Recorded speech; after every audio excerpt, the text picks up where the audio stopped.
evening, everybody, and welcome to Grumpy Old Reds. It's just about a plural tonight. Hope you guys are doing well. Coming up, we're going to be talking about last night. We'll look ahead as well to Burnley. We'll get the boys' takes as well. But make sure you've hit the like button. Make sure you're subscribed as well. Make sure you check out the sponsors of today's video. Look at my third kit. I love this kit. 15 quid, OK jerseys. Use code FFTV for 8% off. Boys, look, I even got that's beautiful. I mean, you can't see the patterns there. It's absolutely beautiful, the away kit. So go check out. Links in the comments as well. Okay, let's kick it in. Let's kick it off. Jump straight into it, boys. And I really don't know where to start on last night's performance. We'll start with the negatives, and then I will bring in a couple of positives. My first negative really is all those guys that wanted Ange Ball. You'll be glad you've got it. I don't know if you can see that. You probably can't. I'll bring it up in a sec. Go on. Yeah, bring it up, mate, because there's an example of Ange Ball. And it's something I saw a lot at Spurs last season, and I didn't like it. Well, I did like it because it was Spurs. But as a Forest fan, I never wanted to see my team in such a ridiculous defensive situation. And I think we were leading at the time, so we didn't need to go hell for leather. We didn't need to have 11 men in their box. It wasn't necessary. So it was disgraceful last night. However, there were a couple of good points. I want to sort of be positive if I can, although it's not easy. I thought Zinchenko. I know people have got their issues against him as a person, but putting all that aside, as a football player, I think he looked class last night. He looked calm. He looked collected. He knew when to invert. His defending was okay, which for Zinchenko is normal. He's not a terrible defender as people paint him out to be. He's just okay. But as a calm head and as a leader, if you like, somebody with that experience, you could see it on the pitch. So I thought he had a promising debut. Now this might shock people. I actually thought going forward, Savona was pretty good. He put a beautiful through ball through. I thought his crossing was excellent. He looked pretty good. And defensively, I didn't see him do a lot wrong. I may be missing it, but I didn't see him do a lot wrong. However, Morato and Bolly, I hate to say this, but I think Big Will is done. I'm sad because I love the guy, but I think he's done. And Morato, we know he's just a disaster wherever he plays. Now, people have said to me, and stop being stupid. What are you worrying about? They aren't our first choice centre backs. I'm aware of that. But are we guaranteed that Milenkovic and Murillo are going to be fit and available for every single game this season? Because this was a mid championship table team we were playing, and they couldn't cope. So if we have to bring any of those in, even for half a game against a top team, we're going to struggle. They were dreadful. Yates, I'm not even going to say anything about Yates because quite frankly, it's not worth my breath. Okay? It's not worth my breath. I thought that Douglas Luiz looked like class. Some of his touches, his little dinks and passes were, So I'm happy with Douglas Luiz. I thought Bakwa once again showed great ability, great technique, running. He's quicker than I thought he was over a short period of time. A short space, I should say. So I was pleased with Bakwa. Igor Jesus, look, I've criticised this guy for not scoring goals. Yes, talk on my boy. He scored 2 goals. And I tell you what, they were good goals. You know what I mean? So big up to Jesus, and I really hope he can continue in the same vein. I thought he was really good. Hutchinson, I thought was okay. I know that Wolfie thought a bit more than that, but I thought he was okay. There were times when I was a little unsure. But first game, young boy. So there were positives out last night. However, in my opinion, the problems came down to the management in that second half.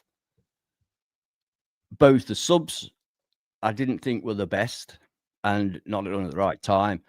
But more than that, if Wolfie can bring that picture up at some point, that's what. Which one would you like? And I've got an example here. Yeah, there's example A.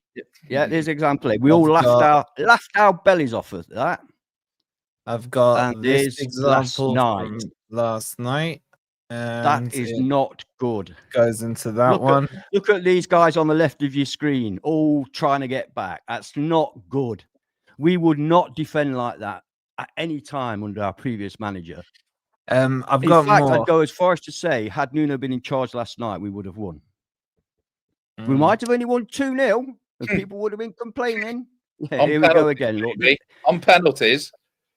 Yeah, we would have won on penalties. You're right, Rob. We would have won on penalties last night. I'm convinced. This scares me. This is what I've been trying to tell all you guys who keep saying, give him a chance with our players, blah, blah, blah. Just look at that. They didn't score from that. And I fear exactly. and I believe that we will see a lot more of that. A lot more. So that's about as much as I want to say about last night, because believe you me, it's a night to forget. Okay, Rob. Go, Rob. By the way, those pictures, can you guess who they were provided to me by? Sava? Good guess. Shout out to Saf. Shout out to I said, mate, if you got that picture from last night, and then boom, I got it with loads of them.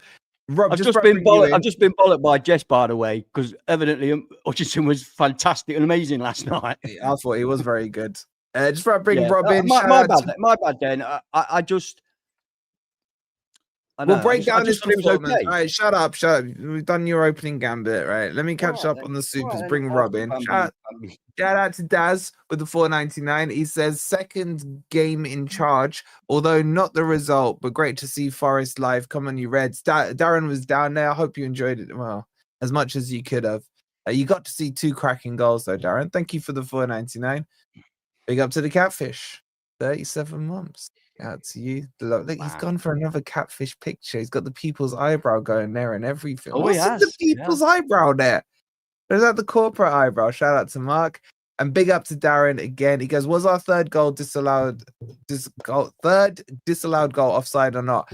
If I'm taking my Forest goggles off, I thought it was offside. I haven't seen any lines on it or the semi-automated. Not by much. Not by much, but it did look. I think Andrew's claiming that it was onside. Maybe he's seen like angles that we don't get to see. Yeah, you shut up, Mr. Calamuendo. Make sure you hit the like button. Already 400 of you in here, and we've only been live a few minutes. Check out the sponsor. I love this shirt.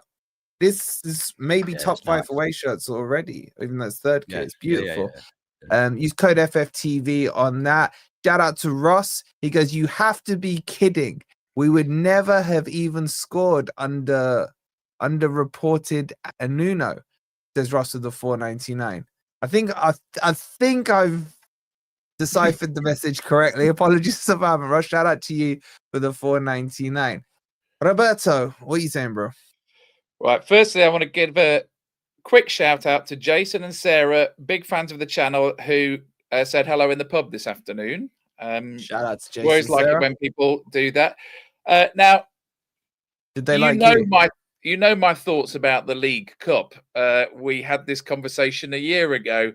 You either have to win it or go out in the first game, because otherwise it's a huge waste of time and it's a distraction. Now, fair play to Newcastle. They went hell for leather for the League Cup last year, and they played a full-strength team at the City Ground, and they ended up winning the thing. So they decided that's what they wanted to take out of last season, and they got it. But I'm not sure it even deserves a victory parade, to be quite honest, because in the tiers of how important it is, the most important thing is the Premier League table. That's really all that matters. And I'm sorry to say that cup competitions, other than maybe the Champions League, are just distantly behind in terms of how important they are. So in terms of the game itself, they buy you a pint, Rob, by the way, though, because NFFC, good, please. The Vale, Bitter, where I was today, any of these are quite adequate. Look, about the game itself, if I was being really sarcastic, I would say it wasn't a fair fight. because Swansea had a goalkeeper. Now, Wow. the ending of the game was completely farcical. I think blaming Ange for Forest doing a Forest when he's been in post for 6 days is going a little bit far. He didn't make all the best decisions. I also think that putting the entire thing on Ryan Yates is getting ridiculous now. He wasn't fantastic, but he wasn't our worst performer. I'll come on to that in a moment. Look, I think we were all happy with the team selection because we really wanted to see these players that have all been neglected by Nuno. And on paper, that team should have been able to carry the day. And, we did in the first half. In terms of the goals we scored, they were nice goals.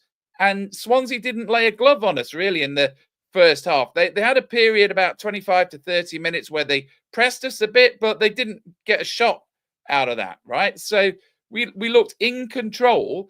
And therefore, it's quite happy. It's quite possible to understand why there were substitutions at halftime. And by the way, I'm a big fan of halftime subs because it's a free substitution window.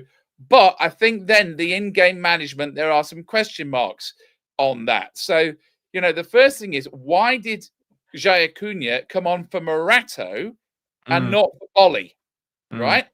I can understand taking Jesus off and putting Kalimawendo on because basically those two are level pegging in the order. You're basically saying to Kalimawendo, look, I've given Jesus half a game. He's got 2 goals. Now it's your chance, mate. And I think that's fair enough. Ultimately, though, if Jesus had stayed on, he would have got a hat-trick and we would have won that game. That's hindsight. So I'm not holding that one against Ange.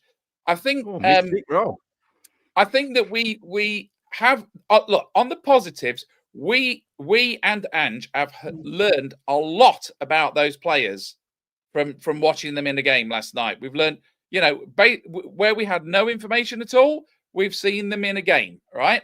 And this is what I learned. John Victor should not play in goal again.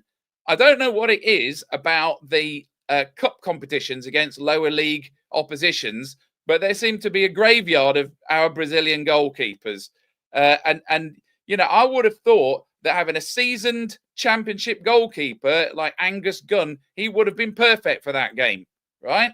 If you want to try out one of your reserve keepers, it should have been him. Again, hindsight.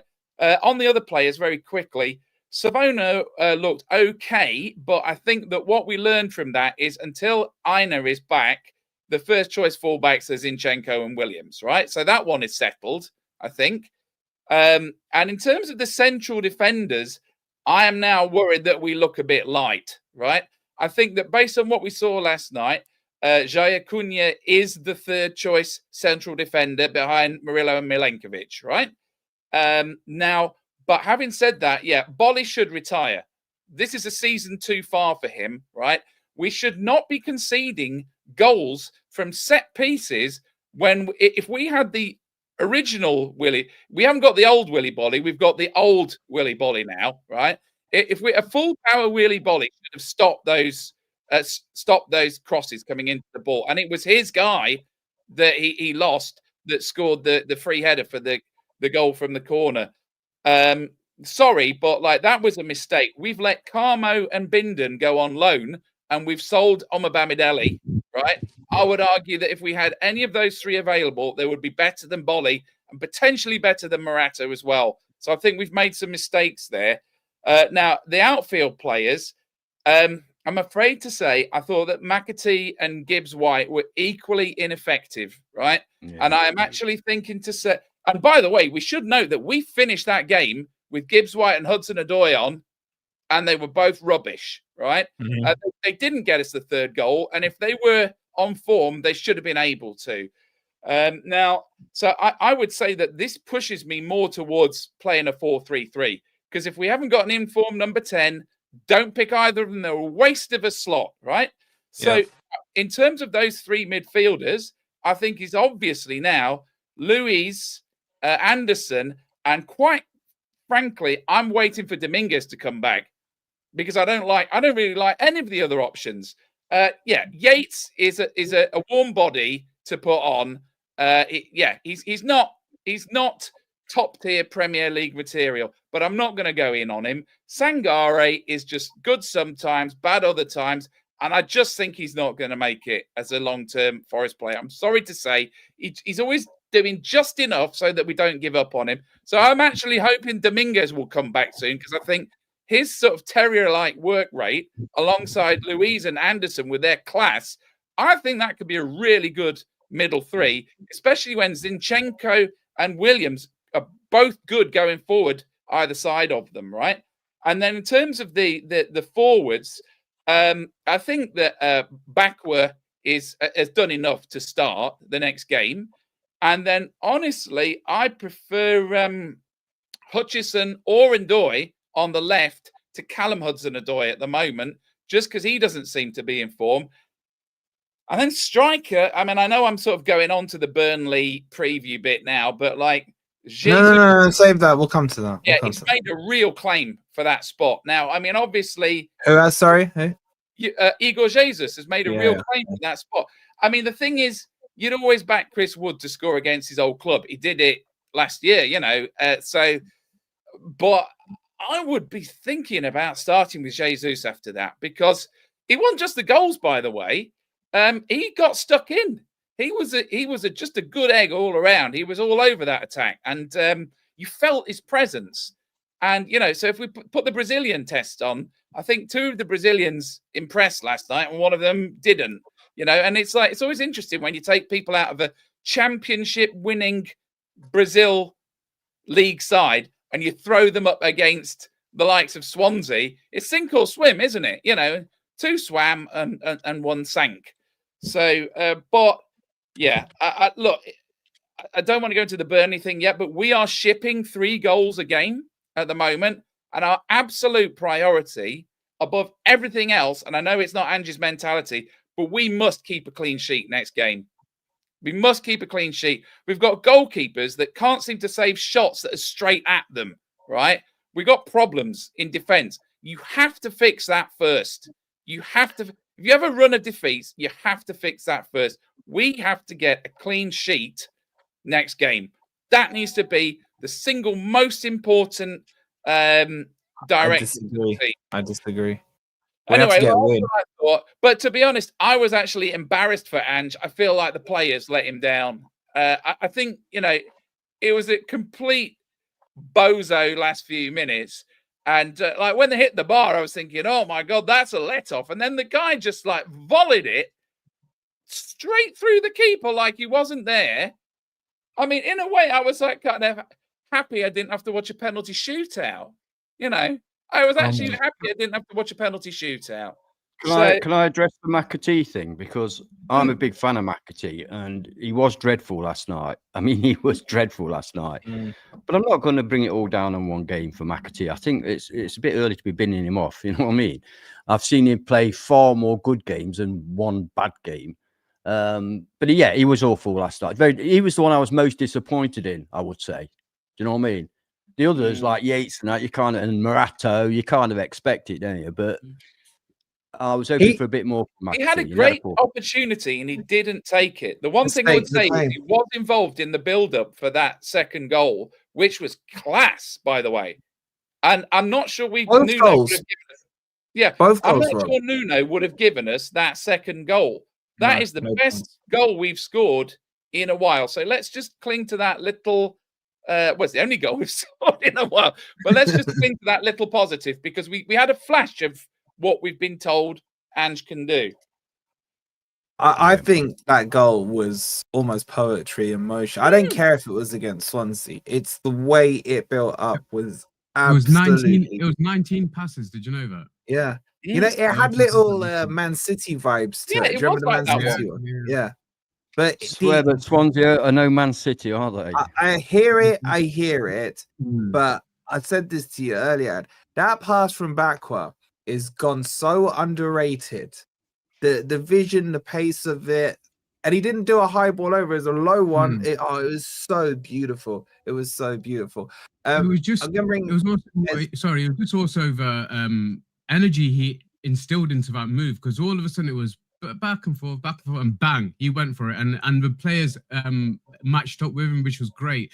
considering that was the first time a lot of them have played together. So there were signs, like Rob just says, there were some really positive signs. That was probably the key one from that move, but there were positives out of that. But I'll give you my synopsis in a second. I'll let you carry on. Yeah, I'm just gonna catch up on the super chats. Where are we? Where did we go? Darren with the 199 goes, best third shirt since the high vis third one. Oh my god! You know, I never got on grips with that one until probably 2 months before the end of the season. The old Sherbet one, isn't it? That Sherbet one. And I this is one of the first shirts I've got, and I thought I was gonna say, man, that looks nice on you, man. Well, I'm liking so nice. So don't forget, I've you can ordered get it, it from OK Jerseys, 15 quid, code FFTV. It gets you 8% off. Go, I would say 1, maybe 2 shirt size ups. I've gone 1 up and it fits comfortably. It's the orange. The orange just makes it pop. So yeah, I agree, Darren. It's beautiful. Shout out to Ross. He goes, try again with the 4.99. He goes, we would never have scored under Nuno, so we would have lost 3-0. Bro, is there subtle messages in there? If I put that burr with the ed, is there one of them words in there? Shout out to you, Ross. Is he being cryptic? I don't know. I can't figure it out. No, he's saying we wouldn't have scored with Nuno. Like, we're looking stale up front. Thank you for that, Ross. Appreciate it. By the way, Frederick, thank you for the super chat yesterday before the watch along as well. I just couldn't pop it up, so I do appreciate it. He says, Ant has completely correct analysis, period. Frederick, thank you, my friend. Thank you. I love you, Frederick, but don't be dropping super chats like that. Don't you be discouraging the one intelligent person we've got in the chat. Wow, chat. I'm just annoyed the other night. You just annoyed about 600 people, mate. Yeah, so like, what are you doing there? If you think Ant is an idiot, let me know. I didn't think about that before I said it, did I? Yeah. Get those likes up. We're on 132. We're rolling up to about 550 in the house. So get those likes up. And yeah, and exactly, Darren. Exactly. Like sackable offense or what? Pillock at best. Pillock at best, they say. Garnet, give us your actually before you do, Chris has put a super chat in as well. Thank you, Chris, for the £2. He goes, I'm late. Need to hear Ant's view again. No, Chris. No. We ain't doing that. Hit the rewind button. Big up to Paul as well. Paul, all the way from Ohio. By the way, if you're ever in the comments after one of the videos, always keep an eye out for Paul's comments. They're really in depth, really good. They're better than the videos. Let's be real here. So shout out to you. Huh? Get him on then. Yeah, I'm gonna start getting some chat panels together. Yeah, so if anyone's got a decent rules are decent mic, decent camera, drop me a message on Discord and we'll put together some kind of bonus panels as well. I need to get Andy on. Andy wants to like rip my head off at the moment about Ange. We need you on as well, my boy. We need you on. So if you're up for it and you want to do it, nothing regular, we'll just like switch it up a bit. Yeah, why not? I want to hear more voices because I'm pretty sick of these 4 voices. Like Crypto got so annoying. We've shipped him off to Luton today. So you imagine what it's like for us. We have to listen to you 3 times a day. I know, man. Imagine what it's like for me. I can't listen to it. It's crazy. Big up to the lovely Steph with the 4.99. She goes, waiting for my 2 OK Jersey shirts. Ordered a t-shirt from the team store. It spent 2 weeks in US customs. What? 178 quid in tariff. Is that the whole Trump thing? Is that the Trump factor, man? I thought it must be $1.78, and then I looked again. What? Can you refuse those, Steph? Whoa! And the merch stuff comes. I thought more to have gone over and fetched it yourself. Honestly, you could have flown over, yeah. I'd have brought it over for you. Wow. Yeah, totally Trump. My God, what is he doing with these tariffs, man? That is absolutely crazy. Wow. Bloody hell, Steph, man. That's crazy. Now the merch store, and that comes from there's one in Europe. It comes from Europe. Yeah, Latvia. I think it's Latvia. It's Latvia, yeah, it's from Latvia, yeah. But I think there's one in America as well. I think there's one in America. They Well, got a couple of don't outlets. tell her that she's paid that for nothing. Yeah. Oh crap! I didn't even think local. about it. You can't refuse it. They then charge you 10% penalty. No, it's like, well, we have a customs tax, don't we? I get stuff from America that I fully paid for, and it's like 50-50 whether you get charged import duties or not. If they stop it, they'll charge you, and it's a lot of money. It's a lot of money. Import Yeah, and the tax. thing is, that new thing came out 25th of August. It's only been out a couple of weeks, and they're strictly implementing it. And also, by the way, okay, this is so off topic, but if you send stuff, say Rob is in America, and I sent him a pair of socks from Boots or whatever. The Boots, I don't know, they don't do socks. Whatever, Marks and Spencers. That's kind of Rob's gaff. I feel like he would like a pair of Marks and Spencers, right? He looks like that kind of guy. With his wife fronts, yeah. And the old white fronts have to be white with him. Yeah, but if I send that to him from England, if the tag says made in China, they charge you on the country of origin. Yeah. That is crazy. It's absolutely. Anyway, let's get back to the football. Hang on, slightly off topic. Talking of wife really. fronts, I had a girlfriend that used to find them really sexy. And I was in a dilemma, because what do you do when your girlfriend tells you that she finds wife fronts sexy? You get a new girlfriend. Find a new girlfriend. Yeah, exactly. I did. To be fair. Exactly. Big up to Warren with the £2. He goes, and Rob, Ez, we need your positives. Okay. I might be positive. Ez is next up. That's what Ez has come on for. Frederick, what you doing, bro? Frederick, what you doing? And you can read this one. Equals old is the oldest in a Swedish proverb that means that a person of great age possesses great experience and wisdom and should therefore be listened to. You know what? That's one of the most sensible and the best super chats. How could you read that? How could you read that with a straight face, bro? It's all true. I can get through it. It's all true. As his camera froze, it was. Shout out to you, Frederick. Thank you, Frederick. Yeah, Vic, shout out with 35 bumps as well. Steph says your store no fees since you have yeah, it was from USA. I thought so because there's one in USA, one in Australia, and one in Latvia as well. I got your back. I got your back. Shout out to you now. So did Steph have to pay or not? Well, I'm confused. No. She's saying on the jersey. It would have been. It would have been. No, on the on the Forest shirts. Oh, wait, sorry. Yeah. Not the merch store. Not the merch store. Yeah, we got a store in America. Yeah, we got 5. We got one in Malaysia, one in Australia, one in Latvia, one in America. I think there's one in South America as well. Shout out to you, Steph, for the $4.99. And are we up to date? We are. Go on, Ez. The mic is yours, bro. I'm just gonna grab a drink. Yeah. I haven't actually heard what guys have said. I've heard bits and bobs. You're lucky. I think generally everyone's pissed off with Ange, I reckon.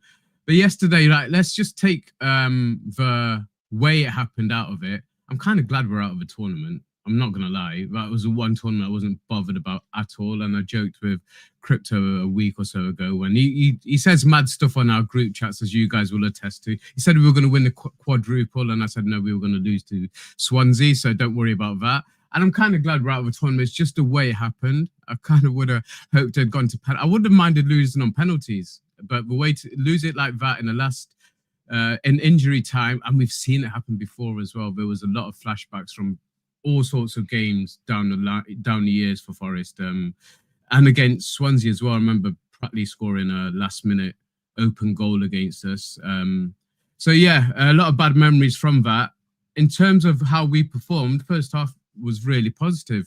It took a little while to see any real Ange ball. We did see moments of it, but I was quite happy with the way the new players had come in. There was 10 changes, bear in mind, from the Arsenal game. I think Morata was the only one to keep his place, wasn't he?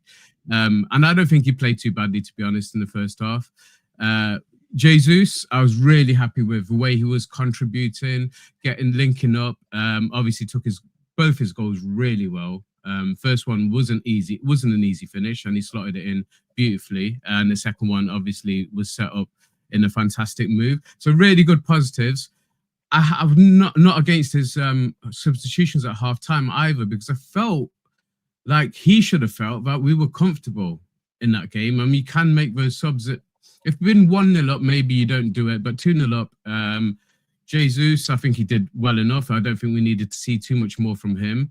And I think he took Morata off at halftime as well and brought Jai Cunha on, who again wasn't too bad.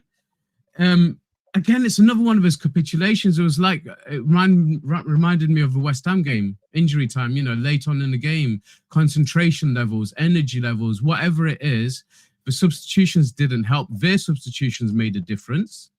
Absolutely. They were brilliant. And I think in terms of the way they play, they're one of the best footballing sides outside of the Premier League, and they have been for many years. I think they had, obviously they had Brendan Rodgers was in charge. They had several managers around that time, which they, at one stage, I think they had the most possession of any team in Europe. They played better football than Real Madrid. Yeah, you're right.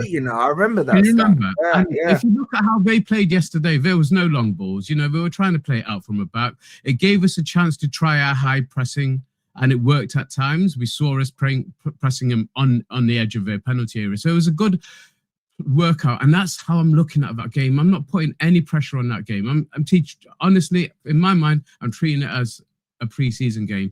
Ange doesn't know his players. He hasn't played them in competitive games. I'm not going to judge him on yesterday. I'm going to judge the players, if anything. I think there was the senior players that came on in the second half made no impact whatsoever. MG Dub, top of that list. He might as well have not have come on. I thought it was a couple of substitutions were strange the way he did them, but I understood not giving Douglas Luiz more than an hour. I felt there was good touches from him. Him with Anderson is a different ball game altogether. I felt Sangare could have come on sooner. If he was going to play Sangare, he could have come on sooner. Possibly could have come on at the start of the second half. I'm sure if you haven't already spoke on Yatesy, you're going to speak on Yatesy. For me as well, I've probably, out of all of us, I've tried to defend him the most, just for many reasons. But in terms of his ability, I can't.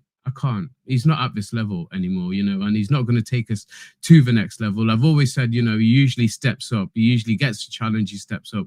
Yesterday, there was the second goal we conceded was from him losing a ball in a really great position. All he had to do was play it over to the right winger, and he couldn't play that pass. We lost possession. They got on the front foot. There was a poor clearance from a throw-in that led to a corner. It was just so bad in that last few minutes, and it reminded me of a West Ham game. So that's something Ange's really going to have to drum in, and that's down to mentality. And maybe I don't think you can blame it on tiredness, because there was a lot of fresh legs on the pitch. So it's mentality, and there was a lot of new faces. The players will need more time to get together, get used to each other. I saw some benefits, and I saw some negatives as well. But I can't judge him on yesterday's. I just can't judge Ange on yesterday. I don't think it's fair. That's my take out from it. I think there's a lot to take from it, but yeah. Go on, sorry, Anne. Sorry. I just want to push back on a couple. This is not what you just said. There seems to be an amazing arrogance amongst our fan base about this League Cup. Sorry, I don't wish to offend anybody, but I'm going to say what I think. I'm from an era where we used to win all the time, and I mean everything all the time. I still loved winning the League Cup. I still love going to Wembley and lifting that trophy. And I cannot, and that was at a time when we were winning the league and the European Cups, etc., etc. So it staggers me, the modern day YouTube mentality, that all of a sudden the League Cup is not worth winning. The reason I say it, real.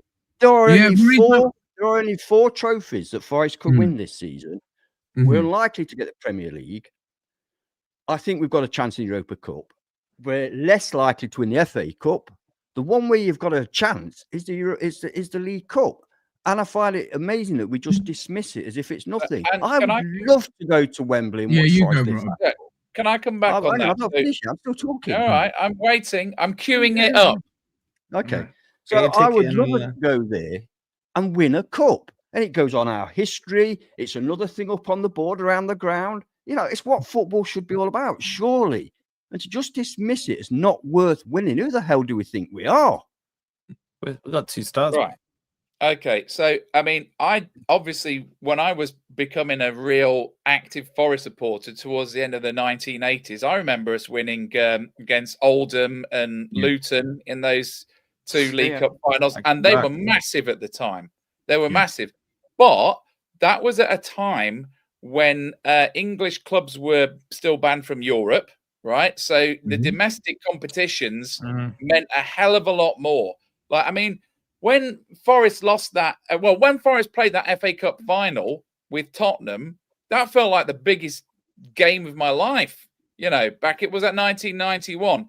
But unfortunately, with the abundance of European competitions, one of which we are in, you know, I'm afraid that the domestic cups have taken a bit of a hit in terms of. See, the issue is, yes, I am absolutely in agreement with you. To win it would be an incredible thing, especially with all these stupid Palace and Tottenham fans saying, oh, how many days now since Forest won a trophy? It would be nice to just shut those idiots up. But the problem is, nobody really remembers the defeated semi-finalists from the League Cup. And my problem with it is that it gives you a bit of extra fixture load at a time in the season when you just really don't need it. So the best outcome is to win it.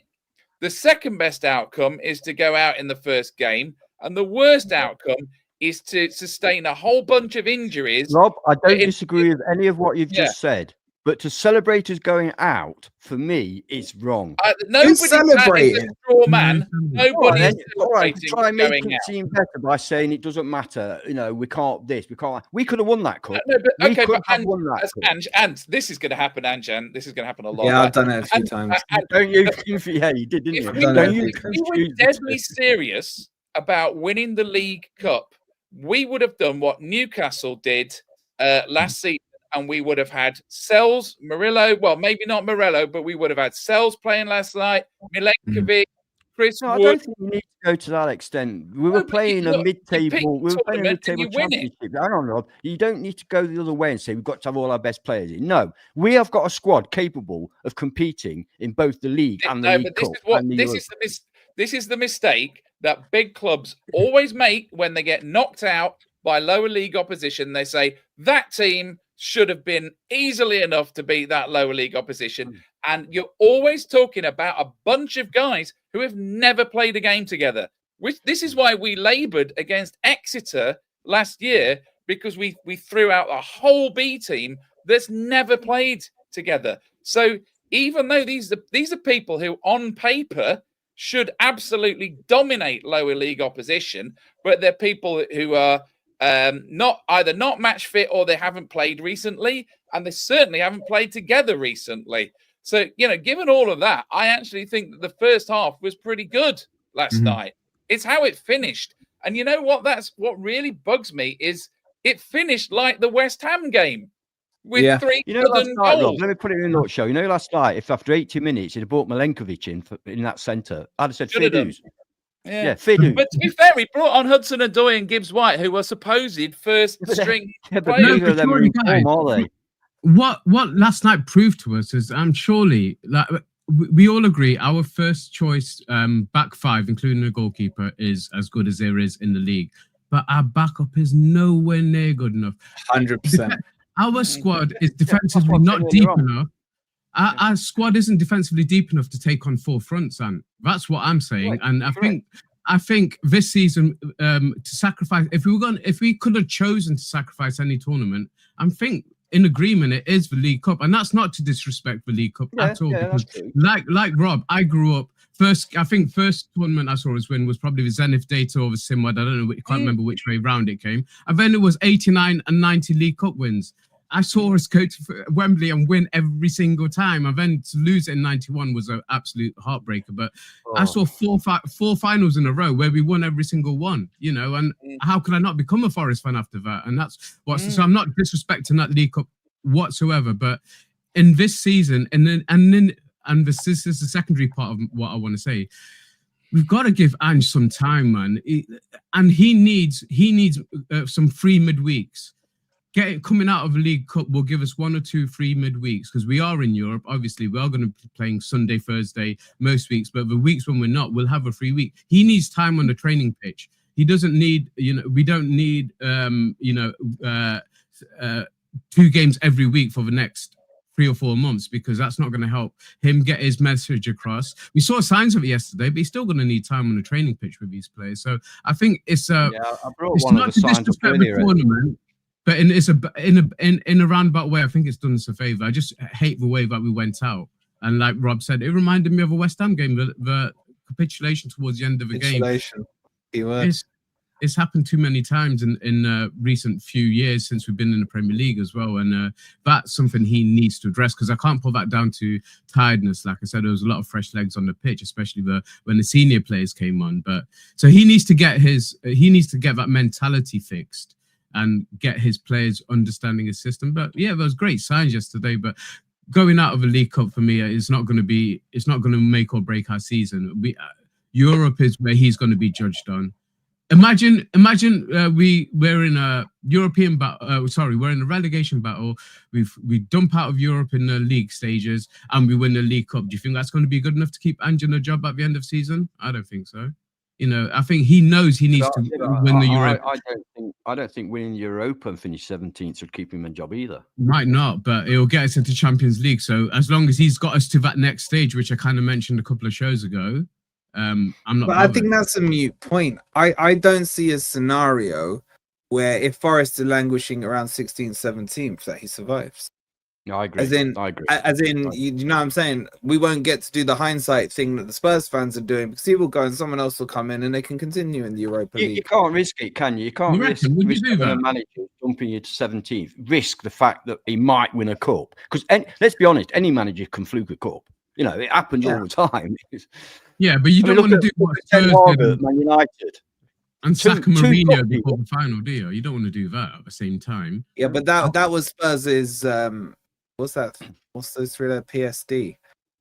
Because they did that with Mourinho. Exactly. That's why they kept Ange into it. Yeah. So let me just catch up. There's loads of super chats coming in. I just want to catch on and big up to Ben with another $4.99 sticker, and on top of that, he's doubled down with another super chat, where he says when Yates had a shot instead of passing it to an open McAtee. Bro, I was like, if I wasn't on foot as well, he hasn't got a left foot. Why is he taking a shot with his left foot as well? That was the moment. There were 2 moments for me: the kickoff. The inability to pass in your own half, players there, and passing it 3 yards. Didn't it? Oh dear! And that one, I know. I thought, Wolfie. I thought Douglas Luiz must have been thinking, "What the fuck? It's only a 5-yard back." Can I go in on Yates? There was a moment in that game where we counter-attacked and we were 4-on-3, and he had possession. And there were forward passes available, and he passed it out to the winger. We completely lost momentum, and Swansea had their entire team back within about 5 seconds. And that one annoyed me. Rob, so listen, I'm not saying he was great. I'm just saying he's not the entire reason that we lost. Which is, it's not all on it. And Bolly had a stinker.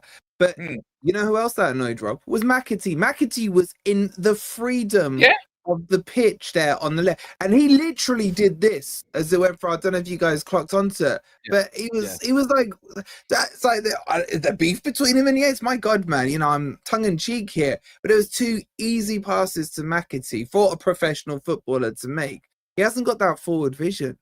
To be fair to McAtee, although he did have a very sorry, did I interrupt you? Then I thought you finished. Sorry, go on. No, finished. To be fair to Matt, he did have a bad game. I'm not making an excuse of him. What he did do is he did find space a lot of times and didn't get found. He did get space, but nobody found him. It seems a bit. When they did find him, he was terrible. So I'm not trying to big him up. He seems low on confidence, not low on effort. He did, didn't he? He did. Yeah. Who's that? Sorry, who's that? Yeah, I wasn't entirely impressed by him. He looks a bit slight on the pitch as well. I know I can say that, but he doesn't he doesn't even look like he feels his shirt sometimes. He looks like a little. He looks very boyish. Very He does boyish. look like he looks very boyish, but I mean, the look on his face when Yates did that in that move, that said everything. Did you see the look he gave him? It's like, I can't believe you just did that. You know, that kind of look. But well, it was he'll such need an obvious time. pass, wasn't it? It wasn't Yeah, like, you know, he could have seen me. Oh, he didn't see me. It was like, Yeah, I mean, Douglas Luiz in that position, the ball goes through. Do you know what I mean? That's Anderson, the ball goes through. Yeah. That's Can we have a discussion about the number 10 position? Because I don't think he's the solution either. Because he does the basics very well. Don't get me wrong, and his movement's good, but he hasn't got that. When MG Dub's on it, I'll go back to when he's on it. He's got that je ne sais quoi. He's got that something different, you know. And I don't see that in McAtee. But I want to go away from playing a number 10. I don't see why we have to play number 10. And if we do, I'm tempted to want to see Douglas Luiz in the 10 and play Sangare and Anderson behind him. I'm tempted to want to see that, but I just don't think he's the solution to replacing MGW if we need a backup 10. He did play the 10 in his last game at Juve. It was against their academy. He did score. Just a little fun fact for you there. Yeah. Okay, Luiz. Sorry, just one last thing. Another option is Jesus in that 10 for me. I think he can play that. I think he's got a bit of confidence as well. It'll be hard to drop him for the next game, so I've got to find a way of getting him in there. To be honest, sorry, Ant, go on. That's all right, mate. I got a bit of stick last season because it's an Arsenal formation. But I said for me, my favourite is a 6-2-8, and I think we've got the players for that. Yeah, I agree. You don't need a 10. You don't need a 10. I know that people think Odegaard's a 10. He's not. He's an 8. No, he's an 8. He's an 8. Yeah. So I like that setup, and I think that would suit both us and Ange as well. I think it would suit him. So I think players can sometimes play themselves out of bad form. But the problem is that in order for that to happen, you need the rest of the team to be doing well, right? Yeah. And so let's take Elanga last season. He was utter crap for about the first 10 to 15 games. But the rest of and Nuno just kept picking him at a point where we wanted to see more of Jota Silva, right? But eventually, Elanga, through just being relentlessly picked, was, he came good around Christmas time. He ended up probably being our most influential player in the second half of the season, right? So, but the point is, I just cannot see how Morgan Gibbs-White is going to play himself out of this bad form when the team is shipping 3 goals a game and we're having managerial changes and stuff like that. You need to basically settle things down and get the team working properly again, and then introduce him back in when the rest of the team can carry him, right? So I think he should be kept away from the starting 11 at the moment, because, I mean, again, he had an opportunity to come on and change the game last night.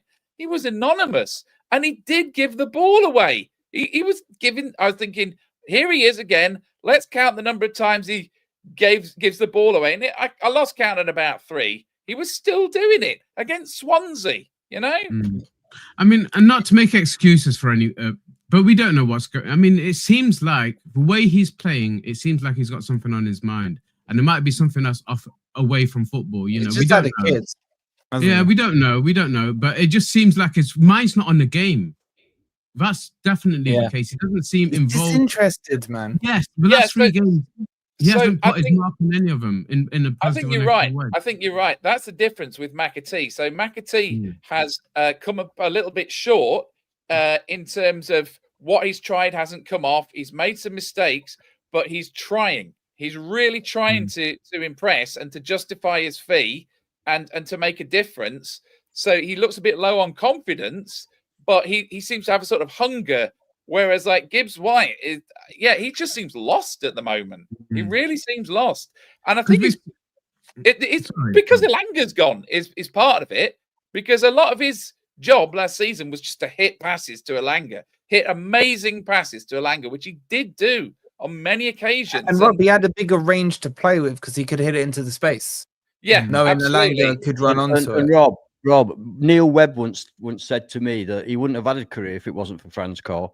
Because Yeah. all I need to do in that midfield is just punt that ball forward. New fans would get it. Yeah. He knew where he was, and he had the pace to get to it. But Let you me do sorry, build let me those just catch lines. up Sorry, go with on. the super chat and I'll bring you back in. There's quite a lot, so I'm just gonna get Sure. through them. Big up.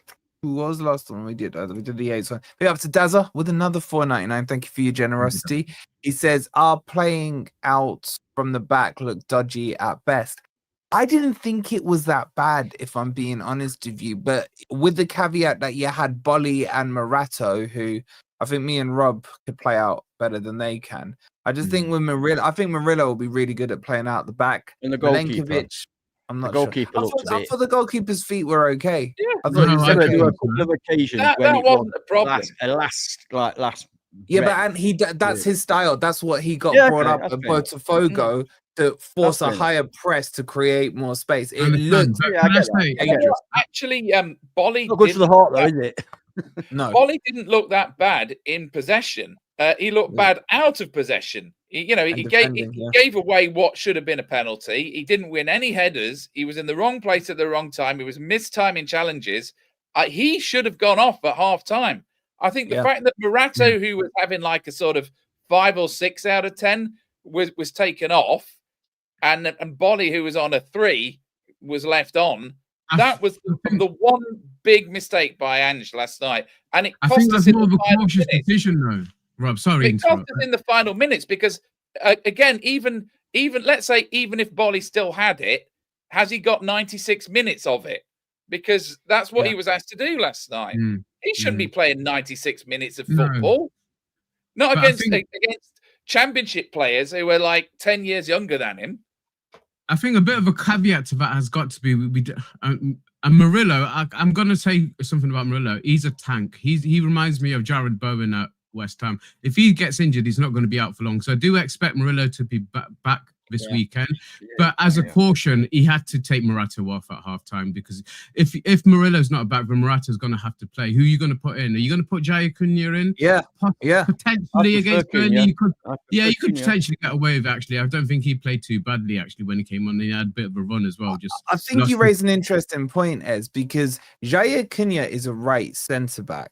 Yes. Now this thought's just come to me. We're all questioning why Bolly stayed on over Jair Cunha.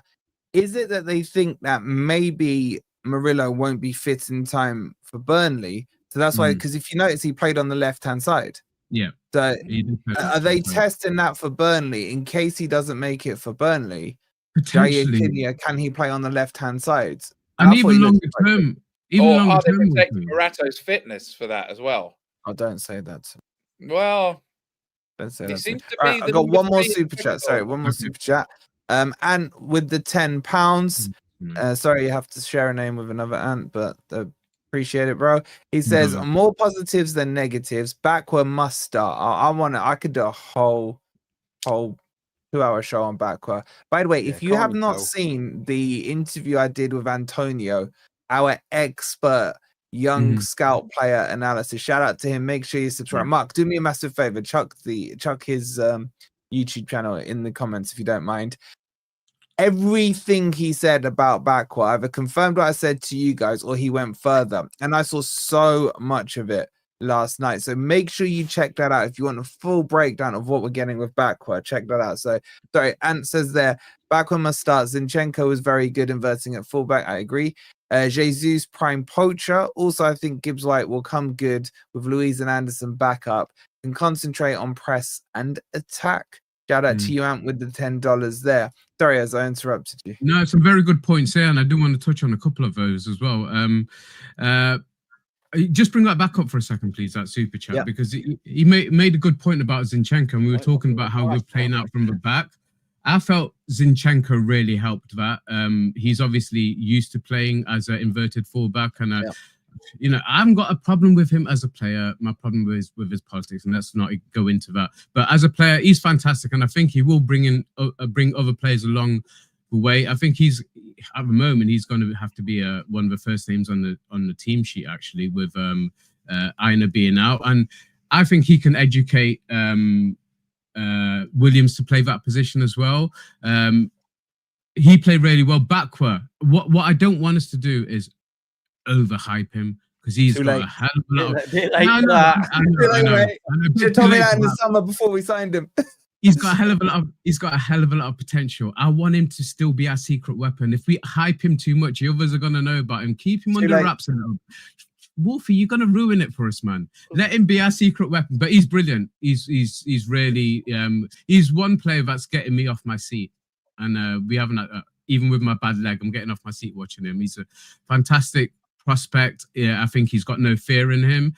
There was a moment in the first half, I think, where he did a bit of a MG dub for me. He was deep in his own half, just outside the penalty area, and he's trying to dribble it all the way out, and he lost the ball. And thankfully, we had enough cover to recover from that situation. But he needs to just be careful with his where he's doing his dribbles. But I think get him up high up the pitch. He's one of those players I want him to stay up and high. Get the ball to him. Just get the ball to him. He doesn't need to do too much to get us there. He just needs to be out high and wide, and he'll get us into a box. I think Rob mentioned it on the last show I wasn't on, that some of his crosses when he came on against Arsenal were fantastic. Yeah. And I'd love to see Chris Wood on the end of a couple of those. I think that might give Chris Wood a chance, because I think Callum Mwendo tried a bit too hard yesterday. Maybe just needs to relax into it a little bit more, but he might not be the answer straight away. So Chris Wood's still got some lifelines, and if we can get the ball into a box the way Batco was doing in that Arsenal game, then there's a lot of potential there to carry on and not really miss out on Elanga too much, because we have got a different type of talent there, but he is a talent. But let's just try and keep him under wraps for a little bit. That's all I'm asking for, man. Sorry, man, I can't. He's good enough to do it. It's an interesting one. Mel's saying, how come Gunn didn't get a few minutes? I honestly think Gunn was bought for the Europa. No, not Europa. The what's the word I'm looking for? Not the allowance. Not the allowance. Quota. I would have liked him to have the final 10 minutes. Unfortunately, because he's not a bad goalkeeper. He's not a bad keeper. I agree. Yeah. Well, he was made for but that. There was no way they were going to give him a few minutes last night. You don't bring in a goalkeeper and take him off. You just don't do that. Yeah. And, I think it wasn't friendly though. Yeah, but I think there's been too many conclusions jumped with John Victor. I've seen him in quite a few games, and I've usually been impressed with his saving ability. However, yesterday it was shocking. I think he could have saved the third.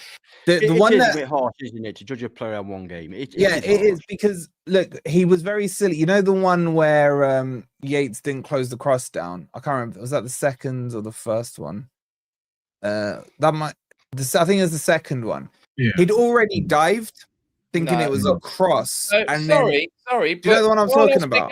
Carlos Miguel last season, right? I was promoting him, and then he had that one bad game against Exeter, and you said, right, he's done. I never want to see him again. So don't start now saying, oh, no, Rob, you misunderstand. Some players you judge on performance. Some players you just have to look how they play. You can see the shit.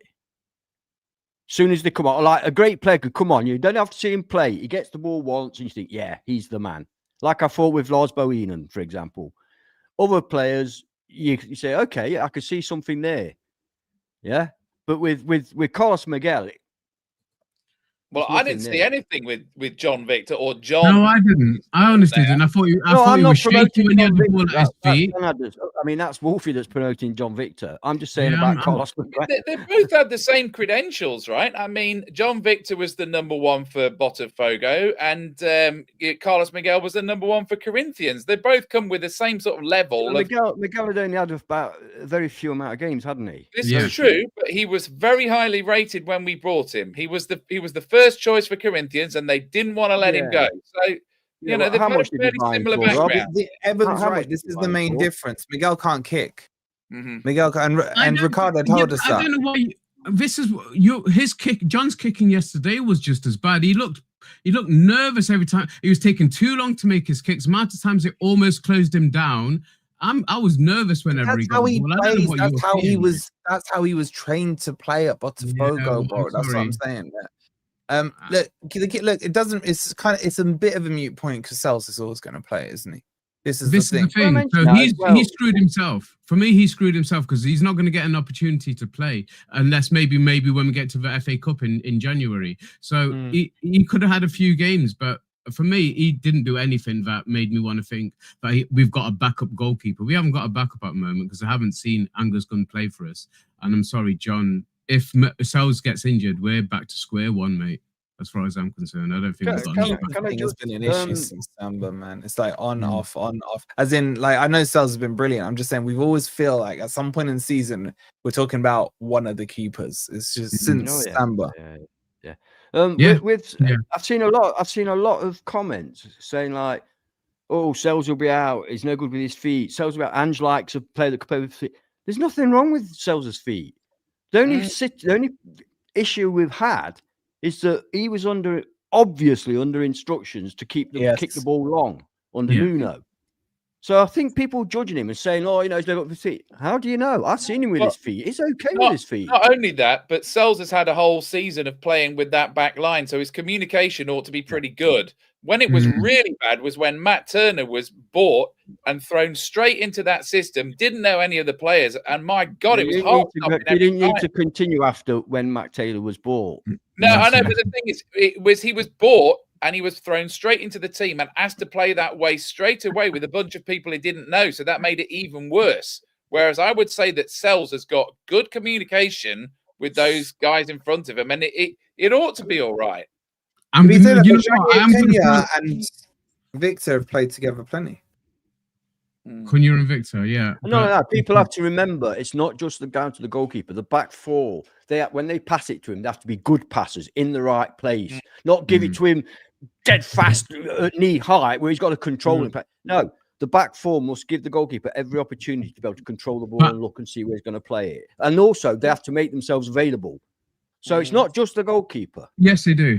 But this is my concern with Sels in the Ange ball, because one of my biggest criticisms of Sels is that he doesn't back up his central defenders. He doesn't come for the ball enough, and he's going to have to be the last line of defense on many occasions. So he's going to have to get used to being a sweeper, and that's something where I think his decision making at times has been poor. Because a couple of games I've been sat behind the goal, and I've seen Murillo have a go at him. I've seen Milenkovic have a go at him for not coming for the ball. So that's something he needs to work on. So I don't think he's perfect for Ange ball, but it's something he's going to have to learn, like the rest of the players. But I'd much rather him than any other backup at the moment. That's what I'm going to say. We haven't got a backup goalkeeper. Yeah. I don't think John will start in Europa. I don't think there's any chance of that. No, Sels will be. Sels will. Yeah. He probably won't, unless Sels is injured or the FA Cup maybe later on down the road. I just wanted to very quickly touch on. I'll do a video tomorrow with like the breakdown for the Burnley game. But I just want to get your guys' thoughts ahead of it from the team. Guys, we're on 224 likes with well over 600 in here. Shout out to you guys. We're now only 100 away or so from 32k. You guys are just flying through. So please do subscribe if you haven't already as well. Shout out to you guys in the chat. I feel like this is a bit of a therapy session. It's helping bring my temperature down a little bit, just a little bit. I just want to kick off and just to get a quick roundup to wrap us up on the Burnley game and your guys' thoughts on teams. Have people done enough to impress you to put it in or not? Okay, let's do a quick team sheet thing. We'll do a round robin on it. That's probably the quickest way to do it. So who wants to kick us off? Sels in goal. No, I want you to. We're not doing the joint thing because it never works, right? We'll do the 11. It's actually quicker just doing the 11. So give me 2 seconds. Let me just bring it up. You guys get your team in the chat. What would you go with? What would you go with? I mean, they're allowed to have 11 players. And they still haven't built the special ant rule where you can have more, mate. So 11 it is, mate. Premier League corrupt as fuck. All right, Ant, let's just make this bigger because I know you're old. Done. Yeah, make it bigger, baby. All right, what are you going with? Sels in goal. Williams at right back. Milenkovic, Murillo, Morato. Just kidding. Shevchenko. Right. Anderson, Louise, we're playing Burnley, yeah. Yeah. McAtee for Gibbs White and give him another go because I just don't trust Gibbs White right now. I'm sorry. Mm. On the He's right, out of form. Bakwa. On the left, now I really like Callum Hudson-Odoi, and I think people have been really, disrespectful towards him. So I'm going to put Hutchinson on the left. What? And I'm going to leave Chrissy Wood up front. Okay. That's it. That's my team. Very, very quickly in the chat, give me a 0 to 10 rating on Ant's team. If you fully agree with him, chuck a 10 in there. If you think he's crazy, put a 0 or any number in between. Big up to Jess with the £2. She goes, Hutchinson I'll put deserves in, to Jess. start. I'll put your boy in. He's put both your boys in, Jess. Both your boys in. Interesting. Oh, blowjob. Oh. Sorry. What? That one slipped out. 870. Good call, Bane. And 0. Come on, guys. 10. Oh my god, just gone 10, 10, 7, 7, 8. They're liking it, and again, a general. I don't think other people's is going to be an awful lot different, if I'm honest. Big up, Jolly Ollie. Good number there. Jolly, you're my bud. You're my bro. Mel's gone 6. Okay, 6 from Darren. All right, Ez, do you want to go next? You know these that have put 0. I'd love to know what their team looks like then. Well, you did call everyone apart from Frederick stupid. All right. You had to bring it up. I just remind them. So please remember that when you're scoring. And right, Garners. Oh, this is going to be so boring because for me, the only debatable one for me would have been the number 10 position. And I think MG Dub just needs a break. Take him out of the whole squad. Give him the weekend off. Let him get his head together. Whatever he needs, give him a weekend in Dubai. Whatever it takes. Get him out of the squad. If he's not going to start, for me, I don't want him on the bench either. So McAtee in that number 10, and Hutchinson, I think, played himself into that left wing position last night. So if you're saying what players gave themselves a chance of starting against Burnley, he's definitely one of them. Luis as well got the minutes he needed, and Zinchenko, I think, is the only obvious choice at left back at the moment. So to be boring, I'm not going to argue with that. I'm going to go with the same starting line. Really? Yeah. Can I go very quickly? Yeah. So wait, I assume then does Ez score the same amount of points? Does he get half points? Yeah, no, not point. Get this my team now, guys. Put your points in. I want to point something out about that team. Now, just before you do, shout out to Darren with the one later. He goes, karma bites son. So if we are playing the 4-2-3-1, that's also my team, and I want to point something out about that. Look at the triangle of Hutchinson, McAtee, and Anderson. That's England under 21. Yeah. Right? Yeah. So I think that those three together could be or should be a powerful combination, right? Mm-hmm. So if we were going all out for the win at Burnley, that's my team as well. However, I'd like to suggest something highly controversial, which will make people complain. I think the most important thing is that we do not concede a goal in that next game. It starts from that, right? We have to get back. We can't outscore the opposition. We have to get back to not letting in goals, and then you add goals from that, right? So I would, if it was down to me, I would take McAtee out. I would put Jair Cunha in, have 3 centre backs, and then that and push you the formation first. Let me finish, right? So no, because I need to know the formation. Right, okay. And then I would just push up Zinchenko. What's the formation? Okay, and then carries on. Well, it's like a 3-4-3, I guess you could call it. Or a 5-4-1, depending on how you want to describe it. 5-4-1 against Burnley. Oh my God. All right, go on. Now I can do it. Continue. Right, what do you want? So put Williams on the right there, Zinchenko on the left. Yeah. And then potentially, put Jair on the right there. Mm. There you go. Now that I think gets you at the very Wait, are you playing a wide? Yeah, like that, right? So basically, we've given up on having a number 10 because if you've got wing backs, you bring your 10s well, in. yeah. Anyway, you understand what I've done. I've basically had the same 10 players are the same, but I've said that you have to get a no goals against in the next game. Because, by the way, we've got a run of tricky, nasty away games, right?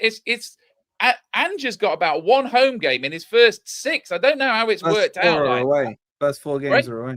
Yeah. So that we have to stop conceding goals. It needs to be sacred. It needs to be right. We are not going to let in any goals. My back 4 is safe as houses, mate. Well, no. To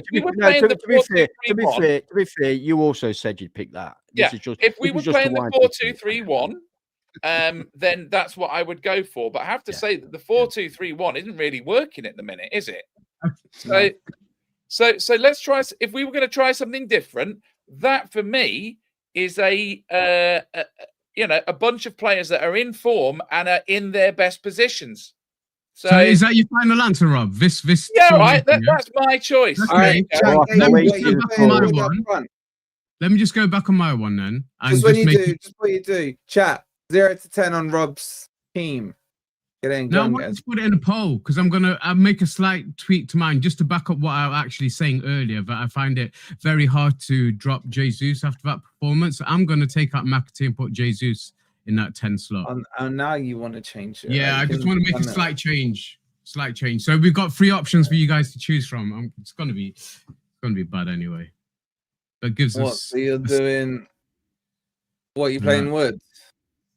I'm playing Wood, yeah, and I'm just playing Jesus behind him. You doing that? Yeah.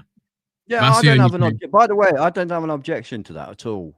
I think, like I said, go back on what I said earlier. Rob's getting bare 10s, man. What the hell? It's hard to drop Jesus after that performance yesterday. I think he didn't do anything wrong as far as I'm concerned. I would start Chris Wood because you're going to back him to score against Burnley, right? He hasn't disappointed, but if he's not at the races, just hook him at half time and let Jesus have the second half. And then you've still got Calimundo. Man, what if we're 3-0 down? It's like the horse is bolted. Who says we're going to be 3-0 down? We only let goals in the last 10 minutes. If we're 3-0 down, we may as well pack up. If we concede another 3 goals on Saturday. Yeah, I can hear Meadow Lane calling me.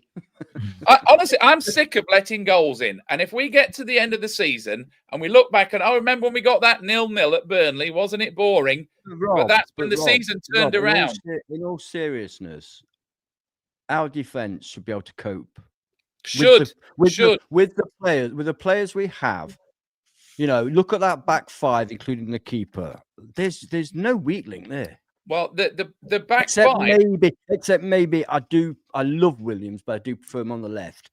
But at the end of the day, he's right-footed. He should be okay, So again, the 3 centre backs and the wing backs that are pushing further forward that I was envisaging there, I think suit what the manager wants to do as well. That's your problem, mate. You're saying you want a 0. You're forgetting who's in charge. Having a back 5 means nothing when they're all in the opposition half. Just look at that picture that was up earlier on. Means nothing.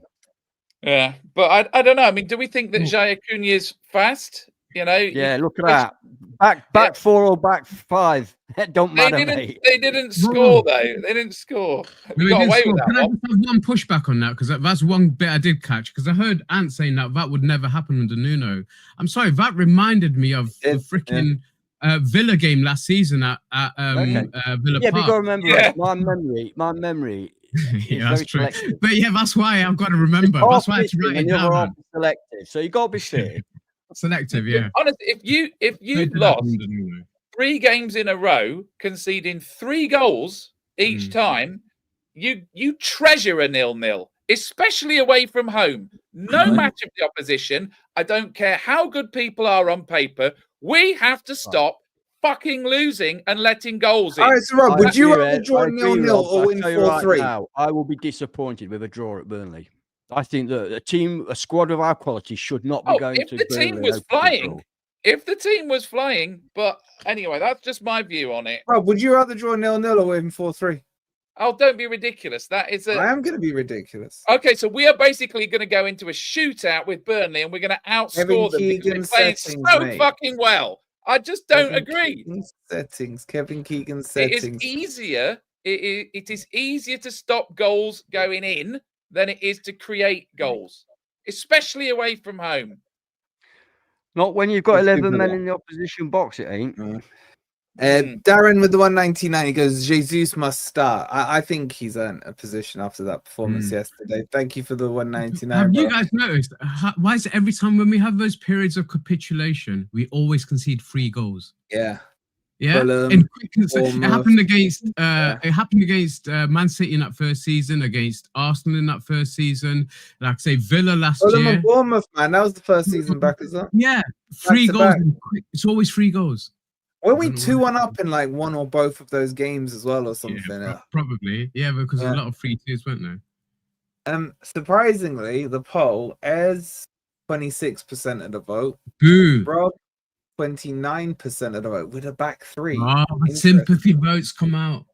And now Ant has 46% of the vote after he told you all, called you Frederick, basically, that except you were Frederick. basically idiots. I've amended my estimation. It's now 46% of our chat are intelligent. Listen, we're gonna wrap it up on that note because I'm starving and I want to go and check. I want to watch the Barca game against Newcastle. Yeah, that's interesting, isn't it? That's a good game to it watch. does, to see how they fire up. I'm going to send you over to our mate Dan United because he's more depressed than we are because he supports Man U. So what should we spam in there? What will get under his skin? Just, I don't know. Worse than Ange, isn't it? Yeah, and he's the biggest type Amarim in his chat. Amarim in. Amarin in, yeah. Amarin in. Oh, he's the biggest joke in world football, man. What a Go type that in. Make sure you've liked this video. Make sure you subscribed. And yeah, go watch him cry. We'll see you tomorrow where you get to see my team, proper team. Have a good night. Come on, you Reds. You.